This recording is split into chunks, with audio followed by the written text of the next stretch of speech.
Hey everyone, thank you for doing this. Thank you, Joey. Oh, my Hello. pleasure. I remember I talked to, director, producer, was in Pixar looking at the film before it came out. It's one of those things where like I'm a very specific type of creative. I can write okay, but anything artistic I can't do. So anytime they're showing me these like, well, here's how we got this to move the face, I'm just like, this is impossible. So like incredible. But when you guys are at work, sort of getting, even before that point, with a project like this, how do you sort of figure out how to be open to anything but still not open to anything? Because I feel like it's so easy to make this about anything and everything, and suddenly, well, we turned in a 300-page script. I hope it's going to be $1 billion movie, and it costs $1 billion. Not it's going to make $1 billion. How do you turn in something that's makeable in a medium where you can kind of make anything? A great question. Is a good question. I mean, I think for me, it's about focusing on like what is the North Star of this film Yeah. and trying to bat away the ideas that don't feed that path. I know when I came on the film, it was just about I just kept asking myself the question, like, what happens to joy as we get older? Yeah. Like what's joy's pain? What does it feel like to be replaced? And like everything kind of I tried to make everything come from that Yeah. as much as I could, but there's a lot of distraction because there's so many beautiful things being created every day that you're just like, well, what if we did a scene that took place in this world? This sounds really cool. It is difficult. Yeah, and then add to the difficulty level that you're telling three different separate stories that all have to speak to each other. So Riley has to have her own story and her own arc. Um, so does Joy, so does anxiety, and then when one thing happens to one, it affects the others. Yeah. So we're trying to balance three storylines and the incredible artistry around us. But our job is to always go back, focus on the story. Joy is our main character. Um, if that's a wonderful idea, how does that impact Joy? How does that impact the journey she's on?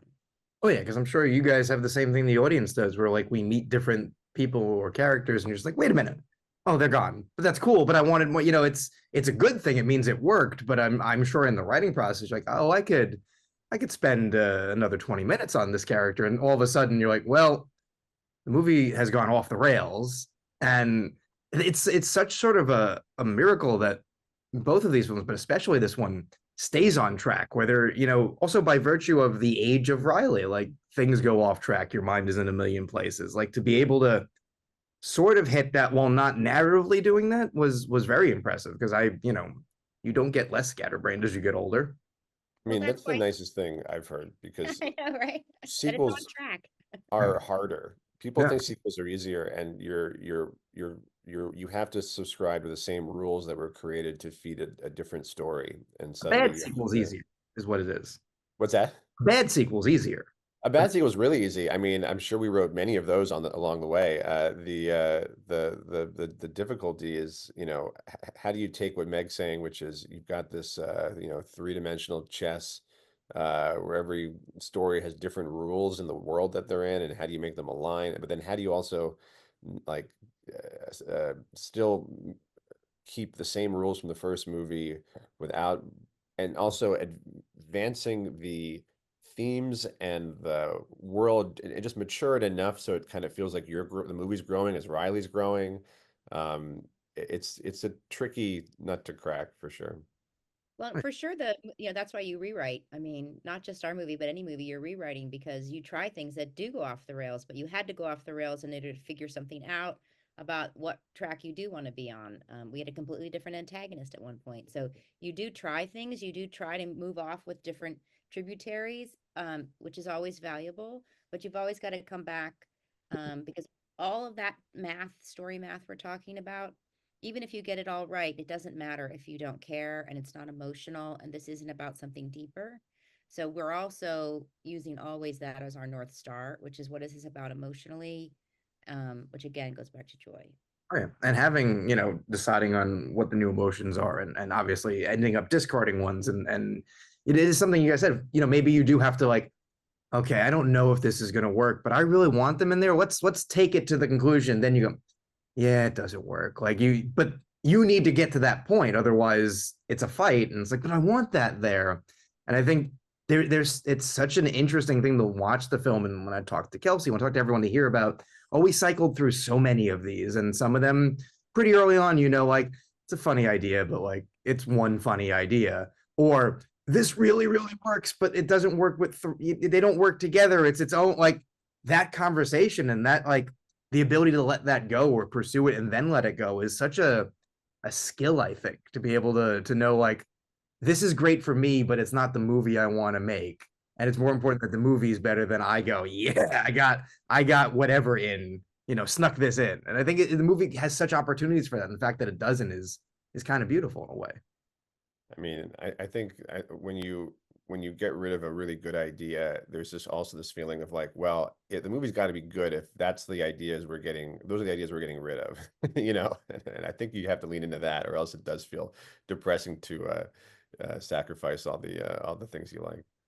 Oh yeah, and then having For sure. That's just part of it. You have to give up those things. That's part of getting to, it's a privilege to be with artists and have tons of ideas flowing, but it's also, it actually makes it harder in a way, because you do get distracted or want to pick that, or I love that. And you really have to come back to the writing and the story and the script.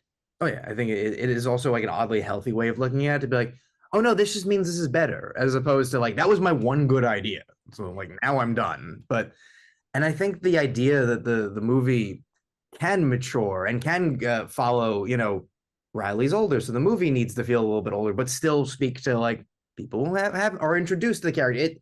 It's such a tough nut to crack, but I think there are so many ways, I think, when you think about it, and I'm sure you guys saw on the internet all the ways people thought the movie was going to speak to a more mature audience, and you're like, maybe, but like that's not what we were doing, or it's what we tried and didn't have, whatever the case may be. But then I think the fact that it's something as simple as like maybe being older means there's less joy in your life is such a, just like, I'm 37 and I was like, oh great, the movie now has seen me and I'm gonna go cry in the midst of this movie theater. There's something to that. But there's other deeper things. I mean, that's in the movie, but the movie ultimately is Oh yeah, joy, all those emotions, hugging that sense of self.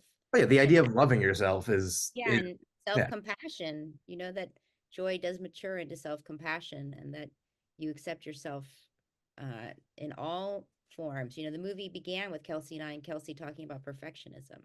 yeah. So that seed has lasted throughout the movie.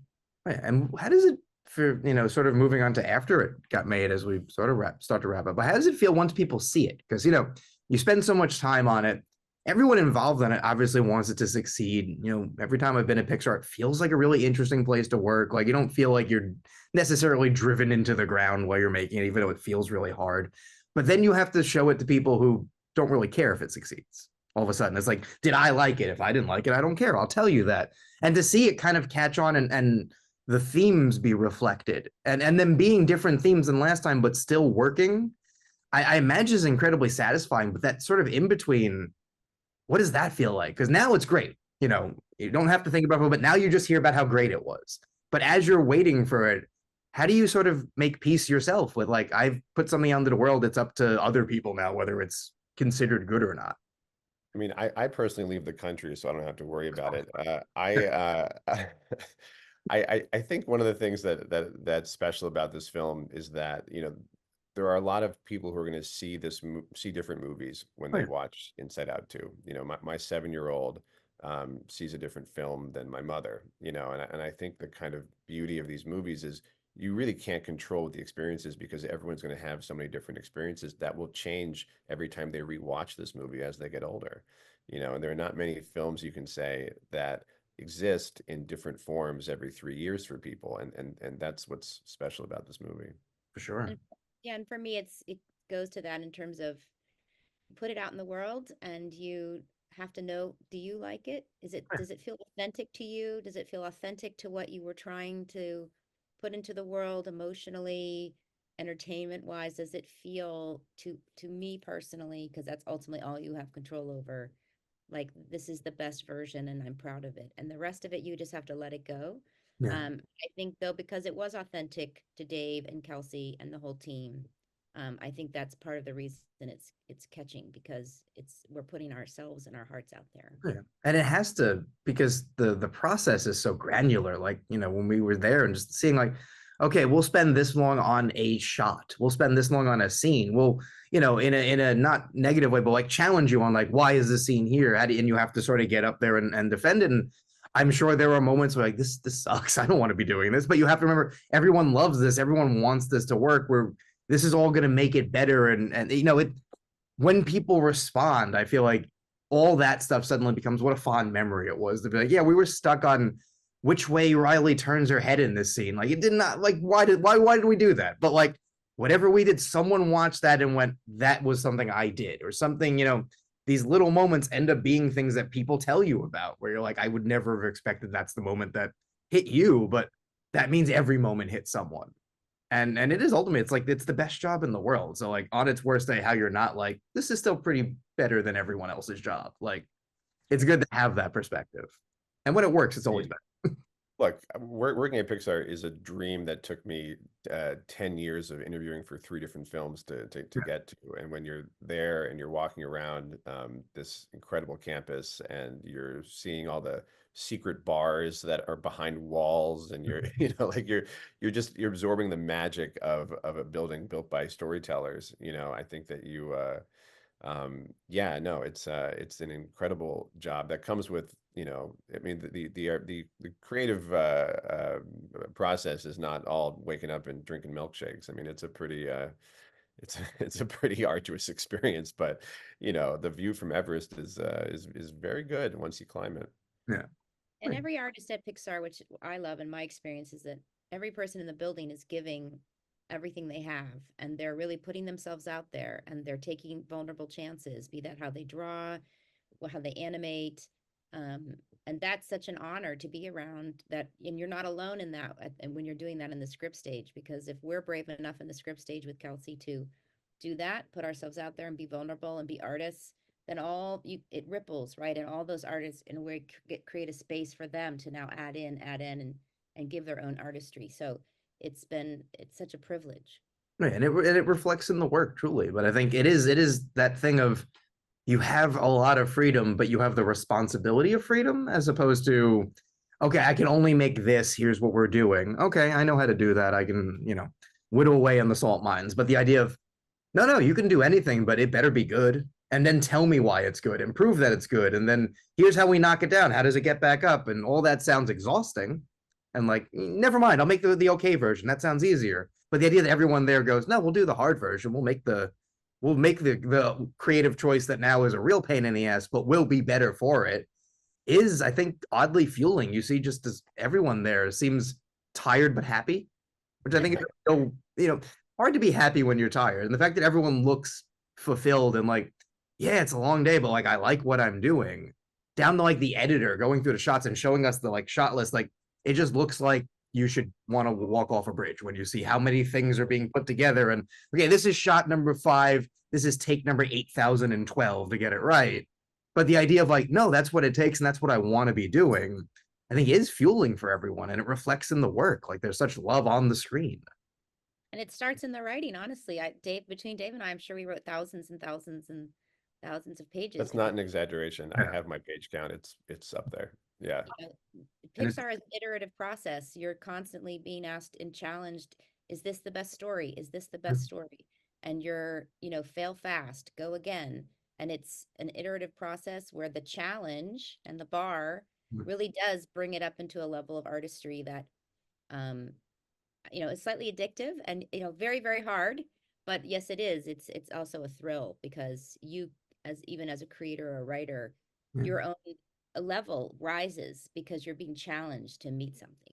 Oh yeah, the idea of like, no, we'll stop halfway and start over again if it's not building, like, is in a way like cool because you're like, oh, that means I can do it over again. That's incredible. But also, oh, that's insane and means so much more. But the idea of I can have 1,000 pages to find the 90 that are right is a really unique opportunity, and also just at the end of the day, after exhausting, so creatively fulfilling to be able to be like, I put every idea I could possibly have like up on the wall and we found the best ones, and then maybe we'll do it again, is like, it's kind of the dream, I imagine, for a writer, for a good writer, not me, for good writers. And with 3 storylines, to say, and with 3, if not 3.5, because Sadness has got her own. The math of it and the the ability to balance all of that with what you're talking about, it's a lot. Yeah. It's a lot. Oh, no. It's also there's a singular experience working at Pixar because only Disney and Pixar, I believe, are the only two animation companies that animate in-house, like literally in the same building that you're writing in. I mean, a lot of these movies, that work is outsourced to other countries, and we get to write a scene, sprint over to the fishbowl where the story artists are drawing, throw that in front of somebody, they sketch it, we run down to edit. Like you're in this building where everything happens at the same time. So you're constantly in all three parts of filmmaking at the same time, writing, editing, and shooting, and in different areas of the film. So it's a mad dash, but it's very cool. Because you can do things that you couldn't otherwise. Like they gave us the iPad where you can look at headquarters, and I turned around like, oh, there's stuff behind me Yeah. it's never gonna see. But you can do that and go, oh, well, we have the opportunity to have them go. They can go in that door if we figure out a reason. That's just there. That's a thing that like maybe you thought of, but in another scenario, someone comes back and goes, well, we have to figure out how to do that. And suddenly that's time that's going. No, just we have the place, use the place. And I think Yes, that being on a live action set while you're writing, that you're able to walk the set. I mean, at some point, David, I, and Kelsey have to imagine where we are, right? Yeah. And what we need for the character, and what attributes of that set does Joy need, or Riley need, or sadness need, or anxiety need. But yeah, it is really fun in that way. It's like writing with all the live. If you were in live action, you could just walk onto the set. Oh yeah, and it's such a, I think, yeah, it's so unique to have animation be able to do not the equivalent of like day of rewrites, like the idea of like, oh wait, we have that, move them to the left, and then you'll see it and go, oh, we did that. That's it. Yeah, the little victories I imagine are really cool when you're in the midst of it and going, we're moving. Oh, cool, we just did that. As opposed to you send it off and you hope for the best, and then then you get your notes, or then you get told like, here's what didn't work. Like, well, if I had known, I could have. Like, there's a lot of I know here, which I feel like is why they show it off, as opposed to it's magic, it's Willy Wonka's chocolate factory. You could never find out what happens. The idea of like, we'll show you all of this, and like, it's incredible. Does, I think, speak to how, from you guys to me watching it to the audience watching to it coming back around now to have sort of its second life, is this one strand, and there isn't really a break in the chain, and that's kind of unique and kind of cool. Yeah, there's no time to cry at Pixar. I mean, you're moving through that pipeline very quickly, and failing quickly, and throwing stuff up, and I mean, it's a 100-yard dash that takes 5 years. Yeah. But it ends up being work that will last much longer than 5 years. So you guys should be incredibly proud. The fact that however many months later, because time is a flat circle, I'm so exhausted, it came out and I watched it. I'm still thinking about it. I'm still talking about it. And the fact that it'll have an award season run, then it'll just have a run where children will watch it and then grow up and show it to their children. Like, these things, when they're good, last forever. And that's a very unique thing that animation can do when it speaks to the young and the old, and the young at heart, and the people who probably have old hearts because we eat too much McDonald's. But it's a special work, and I think it deserves to be seen as that. So you guys should be incredibly proud. We really appreciate that. Oh, it's my pleasure. Thank you guys for doing this. Yeah, of course. Thank you for having us. All right, my pleasure. Thank you.